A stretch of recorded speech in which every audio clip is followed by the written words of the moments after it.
Everyone, welcome back to my YouTube channel GS by Priyanka. और आज की इस वीडियो में मैं आपको सॉल्व कराने वाली हूँ 17 सितंबर शिफ्ट 1, 2 एंड 3 के जीके पीवाईक्यू का सोल्यूशन, जो कि आपके सीजीएल 2024 प्री एग्जामिनेशन में पूछा गया था। प्री में जो भी क्वेश्चन पूछे जाते हैं ना, वो क्वेश्चन मेंस में भी रिपीट हो जाते हैं, तो इसी वजह से ये सारी वीडियोस आपके लिए हेल्पफुल होंगी।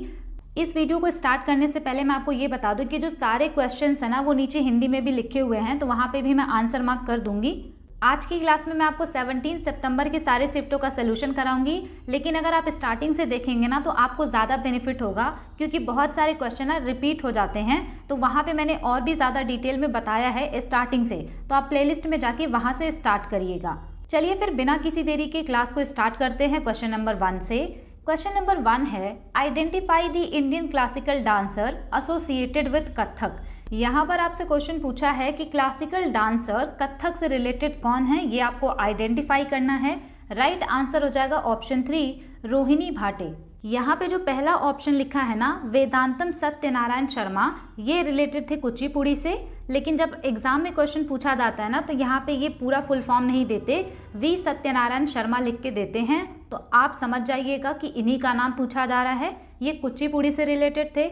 अगर आपसे केलुचरण मोहापात्रा पूछा जाए तो ये ओडिसी से रिलेटेड थे। सरोदी सैकिया अगर आपसे पूछा जाए तो ये सतरिया से रिलेटेड।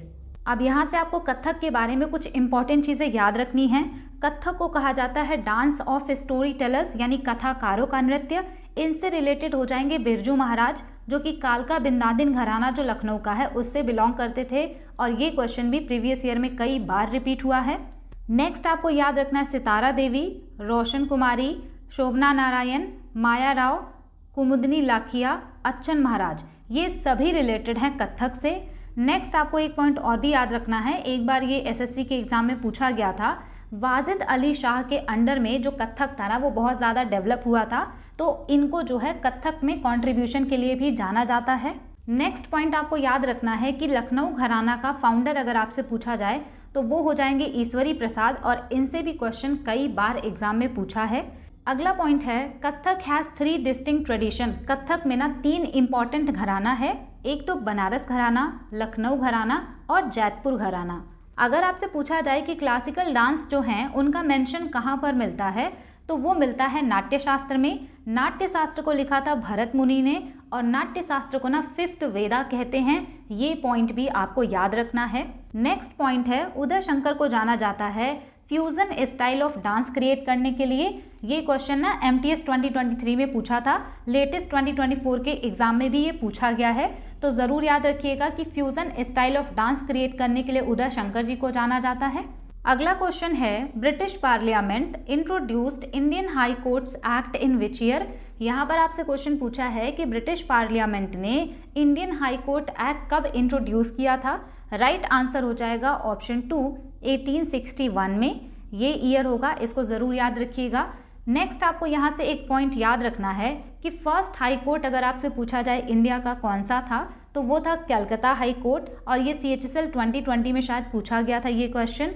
अगला पॉइंट है, Calcutta high court, Bombay high court और मद्रास हाई कोर्ट अगर आपसे पूछा जाए कब इस्टेब्लिश किया गया, तो 1862 में। तो ये आप याद रख सकते हैं कि जो इंडियन हाई कोर्ट एक्ट था वो 1861 में इंट्रोड्यूस किया गया। उसके बाद 1862 में 3 इंपॉर्टेंट हाई कोर्ट इस्टेब्लिश हुए थे, जिसमें ये कलकत्ता हाई कोर्ट है ना, इसको फर्स्ट हाई कोर्ट इंडिया का माना जाता है।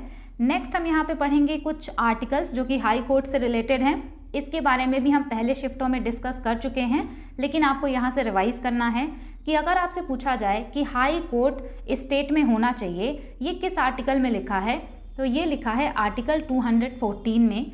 अगर आपसे पूछा जाए कि high court is a court of record, ये किस आर्टिकल में लिखा है, तो ये लिखा है आर्टिकल 215 में। High court is a court of record का मतलब ये होता है कि हाई कोर्ट की जो भी प्रोसीडिंग्स हैं, जो भी जजमेंट्स हैं ना, वो रिकॉर्ड के तौर पे रखे जाते हैं। आगे अगर कोई केसेस वगैरह आते हैं तो उनमें ना रेफरेंस लिया जा सकता है।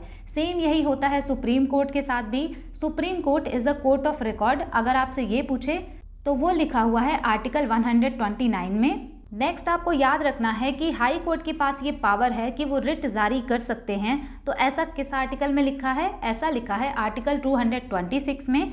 और ये जब हम CGL का स्टार्टिंग वाला शिफ्ट कर रहे थे ना, तो वहाँ पे क्वेश्चन पूछा हुआ था। अगर आपसे पूछे कि सुप्रीम कोर्ट के पास पावर है रिट इशू करने का, तो वो किस आर्टिकल में है, तो वो है आर्टिकल 32 में। नेक्स्ट यहाँ पे आर्टिकल 230, इसमें लिखा गया है कि कोर्ट का ज्यूरिसडिक्शन किसी भी यूनियन टेरिटरी के लिए बढ़ाया जा सकता है। आर्टिकल 231 में लिखा है कि 2 या 2 से अधिक जो स्टेट हैं उनके लिए कॉमन हाई कोर्ट सेटअप किया जा सकता है। तो ये सारी चीज़ें मेंस के पर्सपेक्टिव से इंपॉर्टेंट हैं। अगला क्वेश्चन है, which of the following is an example of private sector industry in India.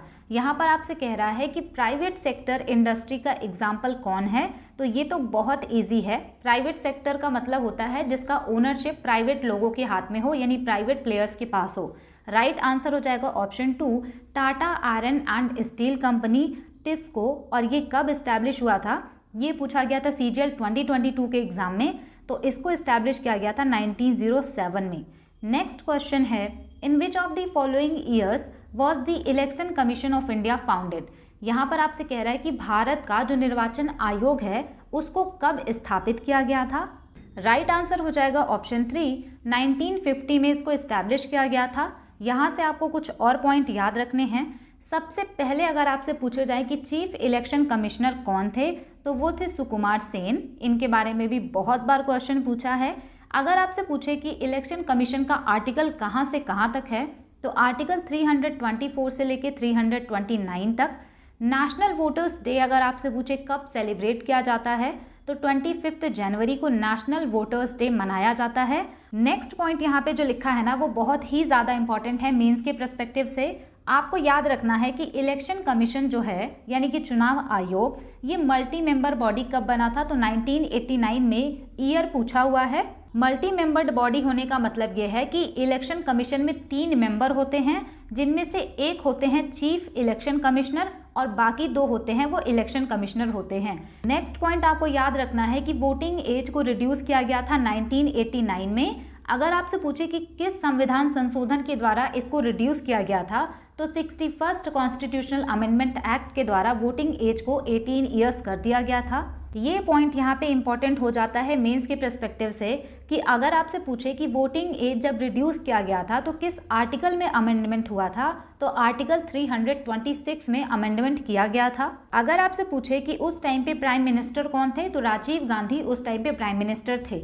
अगला क्वेश्चन है, इन प्रधानमंत्री किसान Samman Nidhi Yojana beneficiaries are provided with how much amount every year. यहाँ पर आपसे क्वेश्चन पूछा है ना कि प्रधानमंत्री किसान सम्मान निधि योजना जो है, इसके अंदर जो लाभार्थी हैं उनको हर साल कितना अमाउंट दिया जाता है। राइट आंसर हो जाएगा ऑप्शन 1, 6000 रुपीज़ पर ईयर इसमें दिए जाते हैं। नेक्स्ट क्वेश्चन है, when was pro kabaddi league inaugurated for the first time in India. यहाँ पर आपसे क्वेश्चन पूछा है कि प्रो कबड्डी लीग को कब इनॉग्रेट किया गया था इंडिया में पहली बार। ये चीज़ भी हम डिस्कस कर चुके हैं। राइट आंसर हो जाएगा ऑप्शन 4, 2014 में। नेक्स्ट क्वेश्चन है, Wood's dispatch of 1854 primarily dealt with which of the following subject matter. यहाँ पर कह रहा है कि वुड्स डिस्पैच जो कि 1854 में आया था, वो किस मैटर से डील करता था। राइट आंसर हो जाएगा ऑप्शन 1, एजुकेशन से डील करता था। आपको ना ये ईयर भी याद रखना है क्योंकि कई बार मैचिंग में ये क्वेश्चन पूछा गया है, तो ईयर आप ज़रूर याद रखिएगा, वुड्स डिस्पैच 1854। अगला क्वेश्चन है, who among the following Indian women boxer was elected as the chairperson and a voting member of the International Boxing Association in 2022। ये क्वेश्चन इन्होंने बहुत पुराना रिपीट किया है, बट ये जब उस टाइम पे हुआ था ना, तो करंट अफेयर्स में पूछा गया था। इन्होंने क्वेश्चन पूछा है कि किस इंडियन वुमेन बॉक्सर को चेयरपर्सन के रूप में इलेक्ट किया गया था इंटरनेशनल बॉक्सिंग एसोसिएशन में 2022 में। राइट आंसर हो जाएगा option 4, Lovlina bargain. Question number 9 जो है ना, ये भी रिपीटेड है, CGL 2023 में भी इस तरह का क्वेश्चन पूछा गया था। क्वेश्चन यहाँ पे है, in which year was the MP LADS scheme implemented. यहाँ पे कह रहे हैं कि MP लैट्स स्कीम कब इम्प्लीमेंट किया गया था। राइट आंसर हो जाएगा ऑप्शन 3, 1993 में। यहाँ पे जो MP लैट्स स्कीम है ना, इसका फुल फॉर्म बहुत बड़ा है, members of parliament local area development scheme. ये जो फुल फॉर्म है ना, ये नहीं पूछा जाता एग्जाम में। इस स्कीम में क्या होता था कि जो भी एमपी होते थे, जिस कॉन्स्टिट्यूएंसी के होते थे ना, उनको कुछ फंड दिया जाता था कि वो अपने एरिया को डेवलप कर पाएं। अगला क्वेश्चन है the tropical cyclones in Australia are known as. यहाँ पे कह रहे हैं कि जो ट्रॉपिकल साइक्लोन आते हैं ऑस्ट्रेलिया में उसको किस नाम से जानते हैं। राइट आंसर हो जाएगा ऑप्शन 2, विली विली के नाम से जानते हैं। अगर आपसे कहा जाए कि टाइफून को हम कहाँ पे कहते हैं, तो चाइना में टाइफून कहते हैं, अमेरिका में इसको हरिकेन कहा जाता है।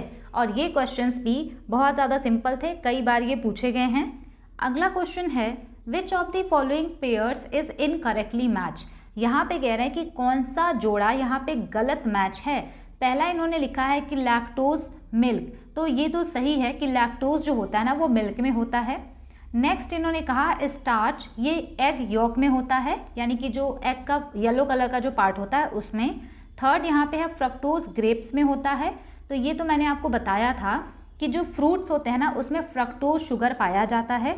वीट, कॉमिल एंड बार्ले, इसमें पाया जाता है माल्टोज शुगर। राइट आंसर हो जाएगा ऑप्शन 2, ये जो एग यॉल्क होता है ना इसमें स्टार्च नहीं पाया जाता। इस तरह का क्वेश्चन मैंने CHSL 2022 का जो टियर 2 का पेपर का सोल्यूशन कराया है ना उसमें डिस्कस किया था। ये पेपर 2023 में हुआ था, लेकिन इसको मैंने ना यूट्यूब पे करा दिया है, तो आप इसका भी सोल्यूशन देख लीजिएगा मेंस के एग्जामिनेशन से पहले, बहुत ज़्यादा हेल्पफुल रहेगा आपके लिए।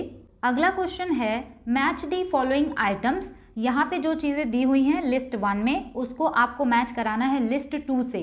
सबसे पहला है global system of trade preference, Indian gulf cooperation council free trade agreement, the India Republic of Korea comprehensive economic partnership agreement, 7th trade policy review. तो यहाँ पे ना ये थोड़ा टफ क्वेश्चन था, इन्होंने इसका ईयर पूछा है। राइट आंसर यहाँ पे हो जाएगा ऑप्शन 4। यहाँ पे जो है global system of trade preference ये हुआ था 1988 में। Indian gulf cooperation council free trade agreement अगर आपसे पूछा जाए तो वो हुआ था 2004 में। India Korea comprehensive economic partnership agreement हुआ था 2010 में। 7th ट्रेड पॉलिसी रिव्यू हुआ था 2021 में। तो ये आप यहाँ से याद रखेंगे डायरेक्ट। अगला क्वेश्चन है Prabha Atre who received the Padma Vibhushan award 2022 belongs to which gharana. अब ये क्वेश्चन भी प्रीवियस ईयर है, कई बार रिपीट हुआ है। यहाँ पे आपसे क्वेश्चन पूछा है कि प्रभा आत्रे जिनको कि पद्म विभूषण अवार्ड मिला था 2022 में, वो किस घराना से बिलोंग करती हैं। राइट आंसर हो जाएगा ऑप्शन 2, किराना घराना से ये बिलोंग करती हैं। यहाँ से आपको याद रखना है कि किराना घराना के फाउंडर थे अब्दुल करीम खान और अब्दुल वाहिद खान। दोनों लोगों ने मिलकर किराना घराना को स्थापित किया था, लेकिन एग्जाम में ना ये वाला ऑप्शन होगा तो आप ये आंसर मार्क करेंगे, अगर अब्दुल वाहिद खान वाला ऑप्शन होगा तो आप उसको मार्क करेंगे। अगर आपसे कभी भी पूछ लिया जाए कि ये जो किराना घराना है ये कहाँ पर लोकेटेड है, तो ये अवध में लोकेटेड है। किराना घराना से आपको कुछ इंपॉर्टेंट पर्सनालिटीज के नाम याद रखने हैं, पंडित भीमसेन जोशी, गंगूबाई हंगल, हीराबाई बरोडकर। अगला क्वेश्चन है एन इंस्क्रिप्शन तख्त ए बही recovered from Mardan near Peshawar indicates the rule of which of the following dynasties in north western area of present Pakistan. यहाँ पर आपसे क्वेश्चन पूछा है ना कि एक इंस्क्रिप्शन था तख्त ए बही, ये मिला था पेशावर के पास में, तो ये किस डायनेस्टी के रूल को इंडिकेट करती हैं। राइट आंसर हो जाएगा ऑप्शन 4, पार्थियंस के रूल को इंडिकेट करती हैं। अगला क्वेश्चन है according to the census of India 2011 which union territory has the highest slum population. यहाँ पर आपसे क्वेश्चन पूछा है कि जनगणना 2011 के अनुसार किस केंद्र शासित प्रदेश का हाईएस्ट स्लम पॉपुलेशन है। राइट आंसर हो जाएगा ऑप्शन 4, दिल्ली में। और सेंसस पे ना मैंने बहुत ही detailed and comprehensive video upload की है अपने चैनल पर, जहाँ पे मैंने 86 PYQs आपको करवाए हैं सॉल्व। और ये सारे जो क्वेश्चन है ना 86 यानी 90 प्लस आप मान लीजिए, बहुत सारे क्वेश्चन रिपीट भी हुए थे, तो ये सारे क्वेश्चन 2024 के ही पूछे गए हैं। तो ये आप जाके ना चैनल पे वीडियो देख सकते हैं, बहुत ज़्यादा हेल्पफुल होगा। और इसका PDF भी मेरे टेलीग्राम चैनल पर है, अगर आप चाहें तो PDF से भी पढ़ सकते हैं।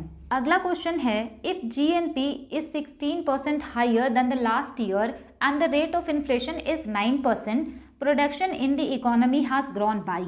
यहाँ पे कह रहे हैं कि अगर ग्रॉस नेशनल प्रोडक्ट 16% ज़्यादा है पिछले साल की तुलना में और जो इन्फ्लेशन है वो सिर्फ 9% ही बढ़ी है। तो इकोनॉमी कितनी ग्रो हुई है, तो यहाँ पे 16% जीएनपी है और 9% ही इन्फ्लेशन है। तो डिफरेंस कितना है? राइट आंसर हो जाएगा ऑप्शन 4, 7% इकोनॉमी ग्रो हुई है। अगला क्वेश्चन है, Bhupen Hazarika was one of the most well known personalities from the state of. यहाँ पर आपसे पूछा है कि भूपेन हजारिका किस स्टेट से बिलोंग करते थे। राइट आंसर हो जाएगा ऑप्शन 2, असम से बिलोंग करते थे। भूपेन हजारिका जी के बारे में ना आपको एक चीज़ ये याद रखना है कि इनको मिला था भारत रत्न, और अगर आपसे ईयर पूछा जाए कि कब मिला था, 2019 में इनको ये भारत रत्न मिला था। और कई बार ये क्वेश्चन एग्जाम में पूछा हुआ है। ये असम के सिंगर थे, पोएट थे, म्यूजिशियन थे, एक्टर भी थे और फिल्म मेकर भी थे। अगला क्वेश्चन है, calorimeter is a small container made of a thin sheet of dash with good thermal conductivity. यहाँ पर आपसे क्वेश्चन पूछा है कि कैलोरीमीटर एक छोटा सा कंटेनर होता है, उसको किस चीज़ से बनाया जाता है। राइट आंसर हो जाएगा ऑप्शन 3, कॉपर से इसको बनाया जाता है। नेक्स्ट क्वेश्चन है, which of the following gases gate released when dilute sulphuric acid H2SO4 react with magnesium. यहाँ पर आपसे क्वेश्चन कह रहा है कि सल्फ्यूरिक एसिड का रिएक्शन अगर हम मैग्नीशियम से कराएंगे तो कौन सी गैस रिलीज होगी। ये चीज़ आप याद रख लीजिए, मेंस के एग्जामिनेशन में इस टाइप के क्वेश्चन अब पूछे जाएंगे और हो सकता है आपसे रिएक्शन भी पूछ लिया जाए। तो जब भी हम मेटल का रिएक्शन एसिड से कराएंगे ना तो हाइड्रोजन गैस रिलीज होगी। इसको ना आप एकदम अच्छे से याद कर लीजिएगा। अगला क्वेश्चन है, which of the following duties has been not prescribed by the Indian constitution as fundamental duties. यहाँ पर आपसे क्वेश्चन कह रहा है कि कौन सी फंडामेंटल ड्यूटी नहीं है। पहला यहाँ पे लिखा है to defend the country, to pay income tax, to cast the vote in election, to safeguard the public property.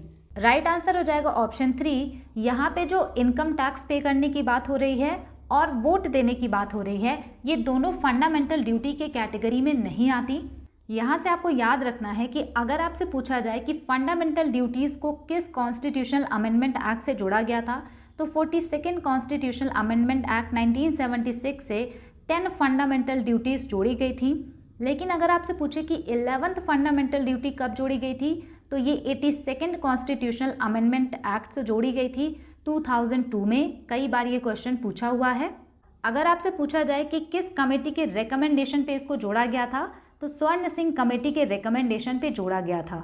एक पॉइंट आपको यहाँ से ये भी याद रखना है कि जब स्वर्ण सिंह कमेटी ने फंडामेंटल ड्यूटी रिकमेंड किया था ना, तो 8 फंडामेंटल ड्यूटी इन्होंने रिकमेंड की थी, बट ऐड किया गया था 10। तो ये क्वेश्चन CHSL 2024 में पूछा गया था। अगर आपको फंडामेंटल ड्यूटीज़ याद करनी है तो इसके ट्रिक की एक वीडियो मैंने अपलोड की है, ओल्डेस्ट वीडियो में आप जाके देखेंगे ना तो आपको मिल जाएगा। बिलीव मी, आपको बहुत अच्छे से फंडामेंटल ड्यूटीज़ के सारे आर्टिकल याद हो जाएंगे। अगला क्वेश्चन है, who among the following was the successor of the Mughal emperor Babar. यहाँ पे कह रहे हैं कि बाबर के बाद उसका सक्सेसर कौन था, यानी उत्तराधिकारी। राइट आंसर हो जाएगा ऑप्शन 2, हुमायूं। हुमायूं से रिलेटेड आपको 2 बैटल्स याद रखने हैं। एक मैंने आपको बताया था बैटल ऑफ चौसा जो कि 1539 में हुआ था। एक मैंने आपको बताया था बैटल ऑफ कन्नौज जो कि 1540 में हुआ था। ये दोनों हुमायूं और शेर शाह सूरी के बीच में हुआ था। ये जो बैटल ऑफ कन्नौज है ना, इसको बैटल ऑफ बिलग्राम भी कहा जाता है। तो अगर इस नाम से भी एग्जाम में पूछे तब भी आप समझ जाइएगा। नेक्स्ट क्वेश्चन है, which of the following hills is located in the Eastern Ghat. Eastern Ghat और वेस्टर्न घाट के जो हिल्स है ना, इस पे बहुत बार क्वेश्चन रिपीट हुआ है और ये हम डिस्कस कर चुके हैं। राइट आंसर हो जाएगा ऑप्शन 1। ये जो शेवरॉय हिल्स है ना, ये पार्ट है ईस्टर्न घाट का। अनायमुदी हिल जो है ये पार्ट है वेस्टर्न घाट का। अगला क्वेश्चन है, which set of disease are caused by bacteria. यहाँ पर आपसे क्वेश्चन पूछा है कि कौन से डिजीज हैं जो बैक्टीरिया की वजह से होते हैं। राइट आंसर हो जाएगा option 2, typhoid, cholera and tuberculosis. ये होता है बैक्टीरिया की वजह से। अगला क्वेश्चन है, which of the following numbers best describes the number of white pieces used in chess. यहाँ पर आपसे क्वेश्चन पूछा है ना कि वाइट पीसेस जो होते हैं चेस में वो कितने होते हैं। राइट आंसर हो जाएगा ऑप्शन 2, 16 होते हैं। अगला क्वेश्चन है, Paryushan festival is celebrated by the people of which of the following communities. ये मैंने आपको बताया था कि पर्यूषण फेस्टिवल जो होता है ये जैन कम्युनिटी सेलिब्रेट करती है। यहाँ से हम करेंगे शिफ्ट 2 का solution. Question number 1, which of the following countries has the highest Hindu population after India. यहाँ पे कह रहे हैं कि कौन सी ऐसी कंट्री है जहाँ पे हिंदू की पॉपुलेशन इंडिया के बाद सबसे ज़्यादा है। राइट आंसर हो जाएगा ऑप्शन 4, नेपाल में लगभग 94% के आसपास हिंदू पॉपुलेशन रहती है वहाँ पर। अगला क्वेश्चन है, which of the following statements about the AIIMS of national mission for sustainable agriculture of India is और आर करेक्ट। यहाँ पर आपसे क्वेश्चन कह रहा है कि national mission for sustainable agriculture जो है इंडिया का, उसके एम के बारे में कौन सा स्टेटमेंट सही है। पहला स्टेटमेंट है to make agriculture more productive, दूसरा स्टेटमेंट है to make agriculture more sustainable, तीसरा स्टेटमेंट है टू प्रमोट ऑर्गेनिक फार्मिंग। तो यहाँ पे ये जो सारे स्टेटमेंट है ना बहुत ही पॉजिटिव हैं और यहाँ पे आप फुल फॉर्म में भी देख पा रहे होंगे कि सस्टेनेबल आया है। तो इनका एम ये था कि एग्रीकल्चर को और भी ज़्यादा प्रोडक्टिव सस्टेनेबल बनाया जाए। और सस्टेनेबल कैसे बनाएंगे, ऑर्गेनिक फार्मिंग को प्रमोट करके। तो राइट आंसर हो जाएगा ऑप्शन 3, 1, 2 एंड 3 तीनों यहाँ पे जो स्टेटमेंट है वो करेक्ट हैं। ये जो मिशन था ना ये 2014-15 के टाइम पर आया था। अगला क्वेश्चन है, who among the following sports person is designated as brand ambassador for Nikshay Mitra an initiative under Pradhan Mantri TB Mukt Bharat Abhiyan by Ministry of Health and Family Welfare of Government of India in November 2022। यहाँ पर आपसे question पूछा है ना कि किस sport person को brand ambassador बनाया गया था निक्षय मित्र का। और अगर आपसे पूछे कि निक्षय मित्र क्या था, तो ये एक इनिशिएटिव था प्रधानमंत्री टीबी मुक्त भारत अभियान के अंतर्गत, जिसको कि ministry of Health and Family welfare ने नवंबर 2022 में लॉन्च किया था। राइट आंसर हो जाएगा ऑप्शन 4, दीपा मलिक। अगला क्वेश्चन है, what is subtracted from GDP to arrive at NDP. यहाँ पे कह रहे हैं कि जीडीपी में से कौन सी चीज़ हम माइनस कर दें कि एनडीपी पर पहुँच जाएंगे। तो ये चीज़ें मैंने आपको इकोनॉमिक्स में बहुत डिटेल में पढ़ाई हैं कि अगर आपको ग्रॉस से नेट पे जाना है तो डेप्रिसिएशन माइनस करना होता है। राइट आंसर हो जाएगा ऑप्शन 2। अगला क्वेश्चन है, Indira PP Bora is a Padmashri awardee 2022 for her contribution to which Indian classical dance.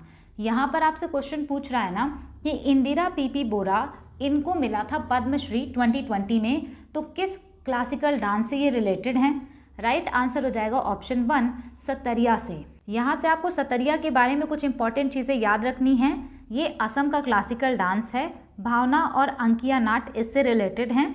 इसको डेवलप किया था शंकर देव ने और इसको ऑफिशियली क्लासिकल डांस डिक्लेयर किया गया था असम का ईयर 2000 में। इंदिरा पीपी बोरा से आपको एक चीज़ और याद रखनी है कि इनको संगीत नाटक अकेडमी अवार्ड मिला था 1996 में और इनको गुरु गोपीनाथ देशिया नाट्य पुरस्कारम भी मिला था 2019 में, जो कि केरला की गवर्नमेंट देती है और डांस के क्षेत्र में दिया जाने वाला ये केरला का हाईएस्ट अवार्ड है। सतरिया को कुछ इंपॉर्टेंट एक्सपोनेंट हैं, गुरु जतिन गोस्वामी, गुरु घनाकंठ बोरा, भूपेन हजारिका, प्रतीशा सुरेश, अंकिता शर्मा। अगला क्वेश्चन है, follow on is related to which of the following cricket formats. यहाँ पे कह रहे हैं कि फॉलो ऑन ये जो वर्ड है ये किस क्रिकेट फॉर्मेट से रिलेटेड है। राइट आंसर हो जाएगा ऑप्शन 2, केवल और केवल टेस्ट मैचेस से रिलेटेड है। नेक्स्ट क्वेश्चन है, which of the following is not a halogen gas. यहाँ पर आपसे कह रहा है कि कौन सा इसमें से हैलोजन गैस नहीं है। तो ये तो बहुत ज़्यादा सिंपल क्वेश्चन है। राइट आंसर हो जाएगा ऑप्शन 2, हीलियम जो है ये हैलोजन गैस नहीं है, क्योंकि ये जो हैलोजन गैस होते हैं ना ये 17th ग्रुप में आते हैं। अगर आपसे पूछा जाए कि कौन कौन सा हैलोजन गैस है, तो fluorine, chlorine, bromine, iodine, astatine, एक यहाँ पर और है टेनिसीन करके उसका नाम है, तो 17th ग्रुप में आते हैं हैलोजन गैस। अगला क्वेश्चन है, which of the following articles from directive principles of state policy mentions about organisation of village panchayat. यहाँ पर आपसे कह रहा है कि directive principle of state policy जो है उसमें कौन सा आर्टिकल है जहाँ पे विलेज पंचायत ऑर्गेनाइज करने की बात कही गई है। राइट आंसर हो जाएगा ऑप्शन 3, आर्टिकल 40। यहाँ पे मैंने आपको बताया था कि 4 लोग मिलेंगे तो क्या ऑर्गेनाइज करेंगे, पंचायत। तो पंचायत ऑर्गेनाइजेशन का जो आर्टिकल है वो है article 40। Directive principle of state policy को याद करने का भी ट्रिक वाला वीडियो मेरे चैनल पर अपलोडेड है, आप उसको जाके ना चेक कर सकते हैं। अगला क्वेश्चन है, who among the following is a sarod player popularly known as sarod Samrat. यहाँ पर आपसे क्वेश्चन पूछा है कि कौन सरोद से रिलेटेड हैं और उनको सरोद सम्राट भी कहा जाता है। राइट आंसर हो जाएगा ऑप्शन 3, उस्ताद अमजद अली खान। यहाँ से आपको कुछ लोगों का इंस्ट्रूमेंट याद रखना है। अमजद अली खान, अली अकबर खान, राजीव तारानाथ, अभिषेक लाहिरी और अलाउद्दीन खान, ये सब सरोद प्लेयर हैं, जिसमें से ये राजीव तारानाथ जी भी बहुत ज़्यादा इंपॉर्टेंट हैं क्योंकि इनसे क्वेश्चन भी बहुत बार पूछा गया है, तो याद रखिएगा। अगर आपसे पूछा जाए कि पंडित शिव कुमार शर्मा किससे रिलेटेड थे, तो संतूर से। संतूर एक इंस्ट्रूमेंट है जम्मू एंड कश्मीर का। आपको यहाँ से याद रखना है कि पंडित रविशंकर का कौन सा इंस्ट्रूमेंट था, तो इनका इंस्ट्रूमेंट था सितार और इनको मिला था भारत रत्न 1999 में। अगला क्वेश्चन है, who among the following rulers built 5 astronomical observatories at different places in north India. यहाँ पर आपसे क्वेश्चन पूछा है कि किस रूलर ने एस्ट्रोनॉमिकल ऑब्जर्वेशंस बनवाई थी 5 प्लेसेस पर नॉर्थ इंडिया में। राइट आंसर हो जाएगा ऑप्शन 3, सवाई जयसिंह सेकंड ने। नेक्स्ट क्वेश्चन है, which of the following festivals is celebrated in Madhya Pradesh. यहाँ पर आपसे क्वेश्चन पूछा है कि मध्य प्रदेश में कौन सा फेस्टिवल मनाया जाता है। ऑप्शन इन्होंने बहुत सिंपल रखे हैं। राइट आंसर हो जाएगा ऑप्शन 4, खजुराहो डांस फेस्टिवल। और ये क्वेश्चन ना CHSL में भी पूछा गया था। बिहू फेस्टिवल असम का हो जाएगा, जैसलमेर डेजर्ट फेस्टिवल राजस्थान का हो जाएगा, थाई पुसम फेस्टिवल तमिलनाडु का हो जाएगा। अगला क्वेश्चन है, Deimachus who was a Greek ambassador came to India during the reign of the Mauryan king. यहाँ पर कह रहे हैं कि जो डेमोकस है वो किस मौर्यन किंग के टाइम पर इंडिया आया था। राइट आंसर हो जाएगा ऑप्शन 2, बिंदुसार के टाइम इंडिया आया था। अगला क्वेश्चन है, which of the following does not belong to the category of Porifera. यहाँ पे कह रहे हैं कि निम्नलिखित में से कौन पोरीफेरा से बिलोंग नहीं करते। ये एनिमल किंगडम का क्लासिफिकेशन है, इसके बारे में भी हमने डिस्कस किया हुआ है। राइट आंसर हो जाएगा ऑप्शन 1, हाइड्रा जो होते हैं ये पोरीफेरा से बिलोंग नहीं करते। आपको याद रखना है कि ये जो हाइड्रा होते हैं ना, ये निडारिया फाइलम से बिलोंग करते हैं। निडारिया फाइलम को ना सिलेंट्रेटा भी कहा जाता है, तो आप ना कंफ्यूज मत होइएगा। अगला क्वेश्चन है, which is a serious contagious bacterial infection that usually affects the mucous membrane of the nose and throat. यहाँ पर आपसे क्वेश्चन कह रहा है कि कौन सा बैक्टीरियल इन्फेक्शन है जो कि नोज एंड थ्रोट के म्यूकस मेम्ब्रेन को डैमेज करता है या फिर इफेक्ट करता है। राइट आंसर हो जाएगा ऑप्शन 2, डिप्थीरिया जो होता है ये बहुत ही खतरनाक इन्फेक्शन होता है। अगला क्वेश्चन है, the Maharashtra Bhushan was conferred upon dash in the year 2002। यहाँ पे क्वेश्चन आपसे पूछा है कि महाराष्ट्र भूषण अवार्ड 2002 में किसको दिया गया था। राइट आंसर हो जाएगा ऑप्शन 2, पंडित भीमसेन जोशी जी को दिया गया था। ये बिलोंग करते थे किराना घराना से। अगला क्वेश्चन है, which article of the constitution of India lays down that it shall be the duty of the advocate general to give advice to the government of the state upon legal matters. यहाँ पर आपसे question पूछा है कि advocate general का ये duty है कि वो स्टेट गवर्नमेंट को एडवाइस दे, ऐसा किस आर्टिकल में लिखा है। राइट आंसर हो जाएगा ऑप्शन 2, आर्टिकल 165 में लिखा है। ये जो आर्टिकल 165 है ना, इसके क्लॉजेज हैं 1, 2, 3, उसी में ये सारी चीज़ें लिखी हुई हैं। अगला क्वेश्चन है, what is the tenure of office for the chief election commissioner. यहाँ पर आपसे क्वेश्चन पूछा है कि चीफ इलेक्शन कमिश्नर का जो कार्यकाल होता है वो कितना होता है। राइट आंसर हो जाएगा ऑप्शन 1, 6 ईयर्स या फिर 65 ईयर ऑफ एज। अगला क्वेश्चन है, What was a significant negative environmental impact of the Green Revolution? यहाँ पर आपसे क्वेश्चन पूछा है कि जो ग्रीन रिवोल्यूशन था ना, उसका कौन सा नेगेटिव इम्पैक्ट था। राइट आंसर हो जाएगा ऑप्शन 2, सॉइल डिग्रेडेशन हुआ था बहुत ज़्यादा ग्रीन रिवोल्यूशन के टाइम पे, क्योंकि इसमें बहुत सारे फर्टिलाइजर वगैरह यूज़ करने की वजह से सॉइल की क्वालिटी बहुत ख़राब हो गई थी।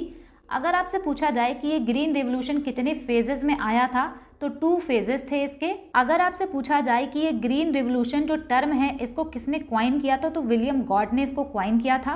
अगर आपसे पूछा जाए कि ग्रीन रिवोल्यूशन के फादर किसको कहा जाता है वर्ल्ड में, तो वो कहा जाता है नॉर्मन बोरलॉग को। अगर आपसे पूछा जाए कि father of green revolution India में किसको कहा जाता है, तो वो हो जाएंगे MS स्वामीनाथन।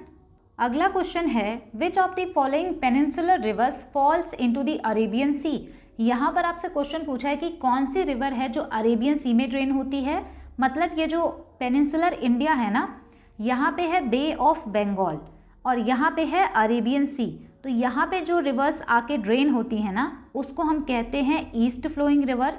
और यहाँ पे जो रिवर आके ड्रेन होती हैं अरेबियन सी में, इसको हम कहते हैं वेस्ट फ्लोइंग रिवर। तो वही आपसे पूछा है वेस्ट फ्लोइंग रिवर का एग्जाम्पल।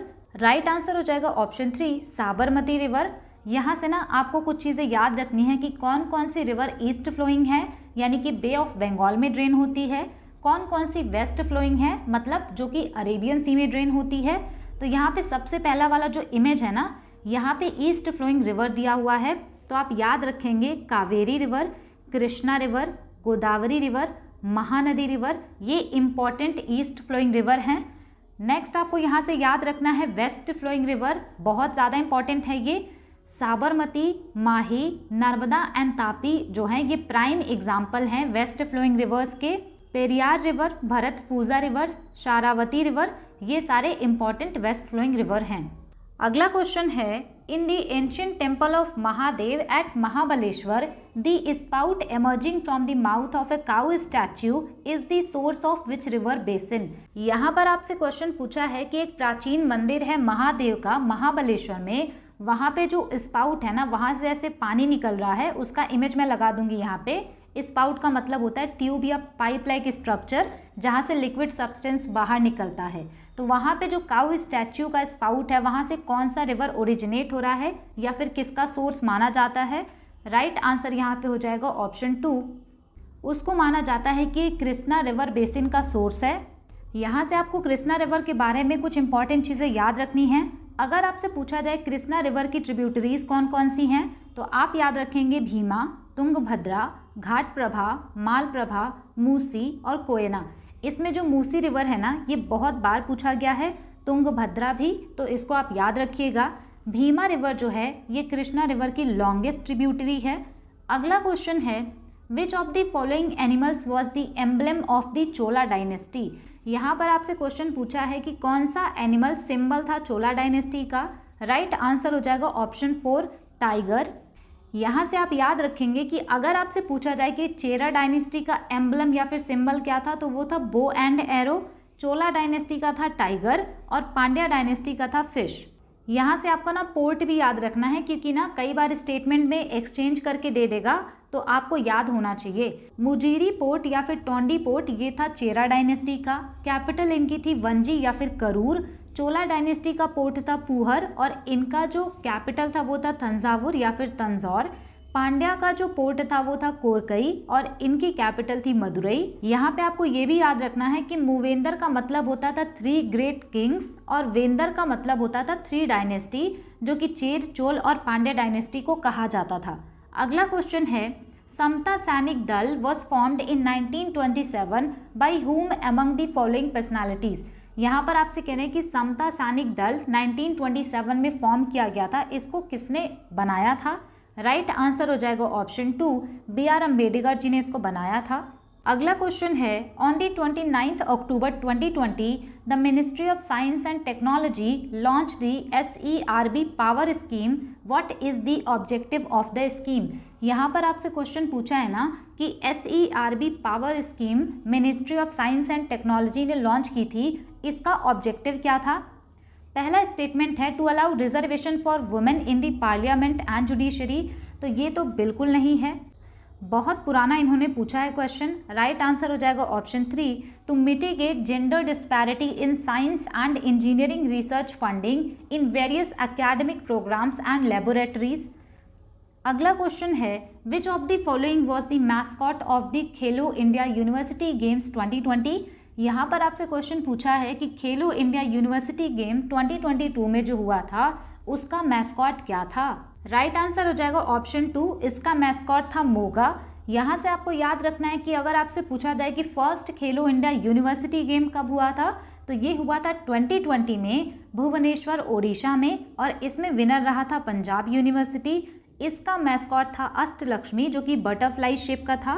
फर्स्ट टाइम ये हुआ था, तो इसको आप ज़रूर याद रखिएगा, इसका मैस्कॉट भी याद रखिएगा। अगर आपसे पूछा जाए कि 35th नेशनल गेम कहाँ पे हुए थे, तो ये हुआ था केरला में 2015 में, और ये क्वेश्चन सीजीएल 2023 में पूछा गया था। 36 अगर आपसे पूछे कि नेशनल गेम कहाँ पर हुए थे, तो ये गुजरात में हुआ था 2022 में। ये क्वेश्चन CHSL 2024 में पूछा गया है। 37th नेशनल गेम कहाँ पर हुए, तो गोवा में, ये याद रखिएगा। नेक्स्ट यहाँ पे है 38th नेशनल गेम, ये उत्तराखंड में होगा। जनवरी-फरवरी 2025 के टाइम पर ये ऑर्गेनाइज किया जाएगा। इसका मैस्कॉट रखा गया है हिमालयन मोनल, जो कि स्टेट बर्ड है उत्तराखंड की।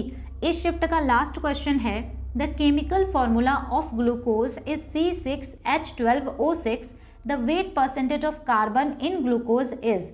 यहाँ पर आपसे ना ग्लूकोज का फॉर्मूला देकर के ये पूछा है कि इसमें जो कार्बन है उसका परसेंटेज कितना है। इसको निकालने के लिए आपको तो पहले ये निकालना होगा कि ग्लूकोज में कार्बन का कितना वेट है, फिर टोटल वेट से आप इसको डिवाइड करके 100 से मल्टीप्लाई कर देंगे, तब जाके इसका परसेंटेज आएगा। यहाँ पे आपको सबसे पहले इसका मोलर मास कैलकुलेट करना होगा कि कितना होता है। तो यहाँ पे 6 कार्बन है ना, तो आप यहाँ पे लिखेंगे 6 इंटू कार्बन का मास कितना होता है 12, प्लस आप करेंगे 12, हाइड्रोजन का मास होता है 1, प्लस यहाँ पे 6 ऑक्सीजन है ना, तो 6 इंटू ऑक्सीजन का मोलर मास होता है 16। इसको जब आप कैलकुलेट करेंगे तो ये आएगा 180। ये तो हो गया टोटल मोलर मास, लेकिन आपको कार्बन का परसेंटेज निकालना है, तो कार्बन का आपको पता होना चाहिए इसमें कितना है। कार्बन का यहाँ पे मोलर मास निकल के आया है 72 और टोटल यहाँ पे है 180। इसको आप जब 100 से मल्टीप्लाई करेंगे तो 40% राइट आंसर यहाँ पे आएगा। इसी तरीके से अगर आपसे हाइड्रोजन का पूछे या फिर ऑक्सीजन का, तो आप कैलकुलेट कर सकते हैं। यहाँ से स्टार्ट करेंगे हम शिफ्ट 3 का solution. Question number 1, according to the census of India 2011, other religions and persuasions ORP comprise how much of the population. यहाँ पर आपसे क्वेश्चन पूछा है ना कि जनगणना 2011 के अनुसार अदर रिलीजन एंड परसुएशन के लोग कितने थे। राइट आंसर हो जाएगा ऑप्शन 2, 7.9 मिलियन। अगर आपसे परसेंटेज में पूछे तो 0.7%। ये जो क्वेश्चन था ये CPO में पूछा गया था 2024 में, और ये जो एब्सोल्यूट नंबर में है ये क्वेश्चन पूछा गया CGL में। सेंसस के रिगार्डिंग 86 क्वेश्चन मैंने आपको सेंसस वाली वीडियो में करा दिया है, उसको आप जाके देख सकते हैं। अगला क्वेश्चन है, when was the Rajiv Gandhi Khel Ratna award renamed as Major Dhyan Chand Khel Ratna award. यहाँ पर आपसे क्वेश्चन पूछा है कि राजीव गांधी खेल रत्न अवार्ड का नाम चेंज करके मेजर ध्यानचंद खेल रत्न अवार्ड रख दिया गया था, तो कब ये चेंज किया गया था। राइट आंसर हो जाएगा ऑप्शन 3, 6 अगस्त 2021 में। अगला क्वेश्चन है, who among the following was appointed as the governor of Jharkhand in February 2023। यहाँ पर आपसे क्वेश्चन पूछा है कि फरवरी 2023 में झारखंड के गवर्नर के रूप में किसको अपॉइंट किया गया था। राइट आंसर हो जाएगा ऑप्शन 1, CP राधाकृष्णन। लेकिन प्रेजेंट टाइम में ये झारखंड के गवर्नर नहीं हैं। यहाँ पे आपको याद रखना है कि 1 अगस्त 2024 को 9 गवर्नर्स को न्यूली अपॉइंट किया गया था। तेलंगाना के गवर्नर के रूप में अपॉइंट किया गया था जिष्णु देव वर्मा का। सिक्किम का गवर्नर बनाया गया था ओम प्रकाश माथुर को। झारखंड का गवर्नर बनाया गया था संतोष कुमार गांगवार को। छत्तीसगढ़ का गवर्नर बनाया गया था रामन डाका को। मेघालय के गवर्नर के रूप में अपॉइंट किया गया था CH विजयशंकर को। राजस्थान के गवर्नर के रूप में नियुक्त किया गया था हरिभाऊ कृष्णराव बागड़े को। महाराष्ट्र का गवर्नर बनाया गया था CP राधाकृष्णन को। और पंजाब और चंडीगढ़ के जो एडमिनिस्ट्रेटर हैं उनको बनाया गया है गुलाब चंद कटारिया को। असम के जो गवर्नर हैं उनको एडिशनल चार्ज दिया गया है मणिपुर का बोहन लक्ष्मण प्रसाद आर्या। पुदुचेरी के लेफ्टिनेंट गवर्नर के रूप में अपॉइंट किया गया है के कैलाश नाथन को। तो ये लिस्ट आप याद रखिएगा, न्यूली अपॉइंटेड गवर्नर्स हैं, तो क्वेश्चन पूछे जाने के चांसेस हैं। अगला क्वेश्चन है, where was the first women's international test cricket match hosted in India in 1976। यहाँ पर क्वेश्चन आपसे पूछा है कि first women international test cricket जो कि इंडिया में होस्ट किया गया था 1976 में, वो कहाँ पर होस्ट किया गया था। राइट आंसर हो जाएगा ऑप्शन 2, बैंगलोर में। ईयर भी आप याद रखेंगे। अगला क्वेश्चन है, who among the following founded the आत्मीय सभा इन 1814। आत्मीय सभा की स्थापना किसने की थी 1814 में। राइट आंसर हो जाएगा ऑप्शन 2, राजा राम मोहन रॉय जी ने। कहीं कहीं पे 1815 भी लिखा हुआ है, तो वो भी राइट आंसर है। यहाँ पे ना ये वाला जो चार्ट है ये मैंने आपको बहुत पहले भी बताया है, इसको ना आप याद रखिएगा। इनका जो प्लेस है वो भी याद रखना है, ऑर्गेनाइजेशन का नाम तो याद रखना ही है, और कौन फाउंडर थे, ईयर भी आपको याद रखना है। यहाँ से इम्पॉर्टेंट है, राजा राम मोहन रॉय ने ब्रह्म समाज की स्थापना भी की थी 1828 में। तत्वबोधिनी सभा की स्थापना की थी देवेंद्रनाथ टैगोर ने 1839 में कलकत्ता में। नेक्स्ट आपको याद रखना है, परमहंस मंडली दादोबा पांडुरंग ने स्टैब्लिश किया था बॉम्बे में 1849 में। प्रार्थना समाज की स्थापना आत्माराम पांडुरंग जी ने की थी 1867 में बॉम्बे में। आर्य समाज, ये तो पूछा गया है सीजीएल में भी, इसकी स्थापना की थी स्वामी दयानंद सरस्वती जी ने 1875 में बॉम्बे में। सर्वेंट्स ऑफ इंडिया सोसाइटी, ये मोस्ट इंपॉर्टेंट है, कई बार रिपीटेड है इसका ईयर, 1905 में गोपाल कृष्ण गोखले ने स्टैब्लिश किया था। सोशल सर्विस लीग की स्थापना एनएम जोशी ने की थी 1911 में बॉम्बे में, ये भी आपको याद रखना है। अगला क्वेश्चन है, Kajari Mahotsav is primarily celebrated in which of the following district of Uttar Pradesh. यहाँ पर इन्होंने क्वेश्चन पूछा है कि कजरी महोत्सव उत्तर प्रदेश के किस जिले में मनाया जाता है। राइट आंसर हो जाएगा ऑप्शन 1 मिर्जापुर। नेक्स्ट क्वेश्चन जो है ये भी रिपीटेड है, Matki dance is the famous folk dance associated with which of the following states. यहाँ पे कह रहा है कि मटकी डांस किस स्टेट का फेमस फोक डांस है। राइट आंसर हो जाएगा ऑप्शन 3 मध्य प्रदेश का। Question number 8, which of the following is A species of tropical deciduous forest. यहाँ पर आपसे कह रहे हैं कि ट्रॉपिकल डेसिडियस फॉरेस्ट का कौन सा प्लांट स्पीसी है। राइट आंसर हो जाएगा ऑप्शन 3। फॉरेस्ट के बारे में भी सारी चीज़ें हम डिस्कस कर चुके हैं। अगला क्वेश्चन है, which Lavani singer got Padma Shri 2022 by the president of India. यहाँ पर आपसे क्वेश्चन पूछा है कि कौन सी लावनी सिंगर हैं जिनको कि पद्मश्री मिला था 2022 में। राइट आंसर हो जाएगा ऑप्शन 1 सुलोचना चौहान। और ये क्वेश्चन ना फिल इन द ब्लैंक्स के फॉर्म में भी पूछा गया है। लावनी सिंगर हैं ये, याद रखिएगा। लावनी रिलेटेड है महाराष्ट्र से। अगला क्वेश्चन है, which of the following is the most acidic. यहाँ पर आपसे पूछा है ना कि निम्नलिखित में से कौन सा सबसे ज़्यादा एसिडिक है। तो इसमें ये जो एसिडिक है ना वो डिपेंड करेगा कि COOH से कौन सा चीज़ जुड़ा हुआ है। राइट आंसर हो जाएगा ऑप्शन 1। इसको कहा जाता है फॉर्मिक एसिड या फिर मेथेनोइक एसिड। अगला क्वेश्चन है, the Maukharis ruled over which of the following cities in western Uttar Pradesh that over the time replaced Pataliputra as a political centre of north India. यहाँ पर आपसे क्वेश्चन पूछा है कि मौखरी डायनेस्टी जो थी उसने वेस्टर्न यूपी में कहाँ पर रूल किया था। राइट आंसर हो जाएगा ऑप्शन 1 कन्नौज में। अगला क्वेश्चन है, which of the following is not a green house gas. यहाँ पे कहना है कि कौन सा ग्रीन हाउस गैस नहीं है। राइट आंसर हो जाएगा ऑप्शन 4 नाइट्रिक ऑक्साइड, ये ग्रीन हाउस गैस नहीं है। मीथेन का फॉर्मूला होता है CH4, इसको कहते हैं मार्स गैस। अगला क्वेश्चन है, which allotrope of carbon was discovered by Robert F Curl, Harold W Kroto and Richard A Smalley in 1985। यहाँ पर आपसे सिंपल लैंग्वेज में क्वेश्चन पूछा है कि इन तीनों ने मिलकर के कौन सा कार्बन का अपर रूप डिस्कवर किया था। राइट आंसर हो जाएगा फुलरीन, ये स्फेरिकल शेप का होता है। अगला क्वेश्चन है, Annapurna Devi is associated with which of the following musical instrument. यहाँ पर आपसे क्वेश्चन पूछा है कि अन्नपूर्णा देवी किस म्यूजिकल इंस्ट्रूमेंट से रिलेटेड हैं। राइट आंसर हो जाएगा ऑप्शन 4 सुर बहार से रिलेटेड हैं। नेक्स्ट क्वेश्चन है, which of the following articles of the Constitution of India lays down that the allocation of seats in the Council of States to be filled by representatives of the state and of the union territories shall be in accordance with the provisions in that behalf contained in the 4th schedule। इतना लंबा इन्होंने question पूछा है, but यहाँ पे council of state देख करके ही आप समझ जाते कि ये यहाँ पर राज्यसभा की बात कर रहे हैं जो कि अपर हाउस होता है। तो राइट आंसर हो जाएगा ऑप्शन 4, राज्यसभा किस में आता है, आर्टिकल 80 में आता है। अगला क्वेश्चन है, in the year 1925 who extracted lipids from an erythrocyte sample and found that lipid monolayers are good for measuring molecular surface area versus lateral pressure। यहाँ पे ये जो इरिथ्रियोसाइट लिखा है ना, इसका मतलब होता है RBCs यानी रेड ब्लड सेल्स।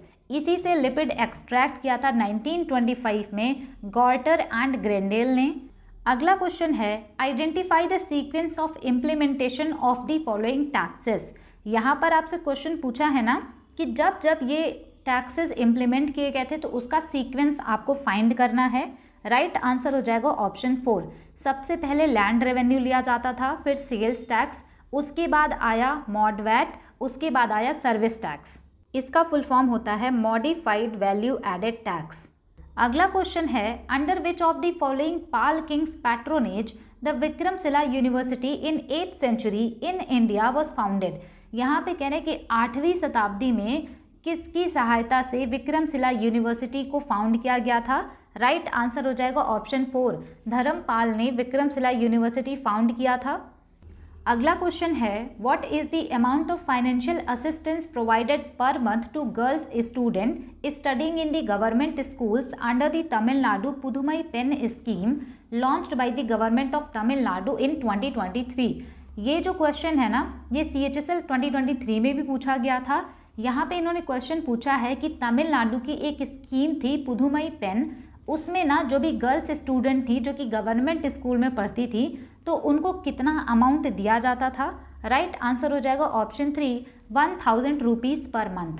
अगला क्वेश्चन है, अंडर प्रधानमंत्री फसल बीमा योजना the maximum premium payable by the farmers will be dash for all kharif food and oil seed crop. यहाँ पे कह रहे हैं कि प्रधानमंत्री फसल बीमा योजना के अंतर्गत में मैक्सिमम कितना फार्मर्स को पे किया जाता था सारे खारिफ क्रॉप्स के लिए एंड ऑयल सीड क्रॉप के लिए।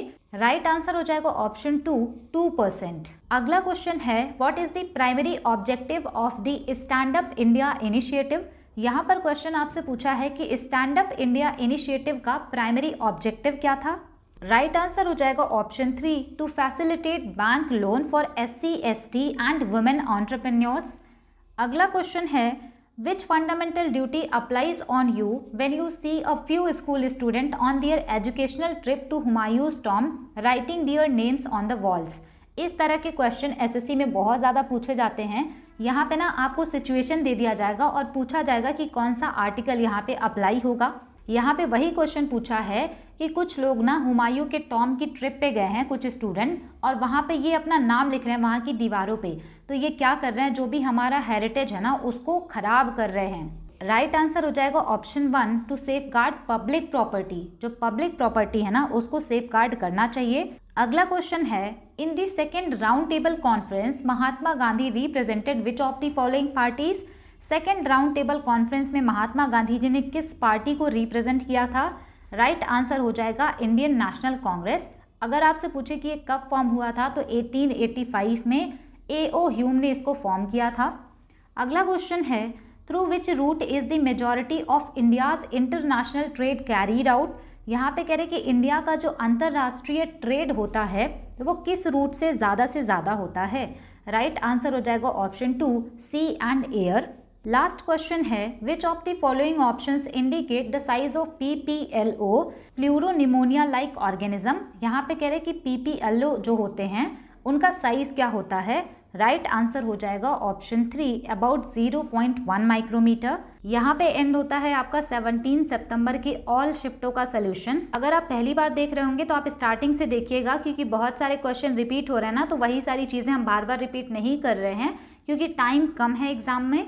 आई होप आपके लिए ये वीडियो हेल्पफुल रही होगी। Thanks for watching, stay tune, keep learning, keep working hard.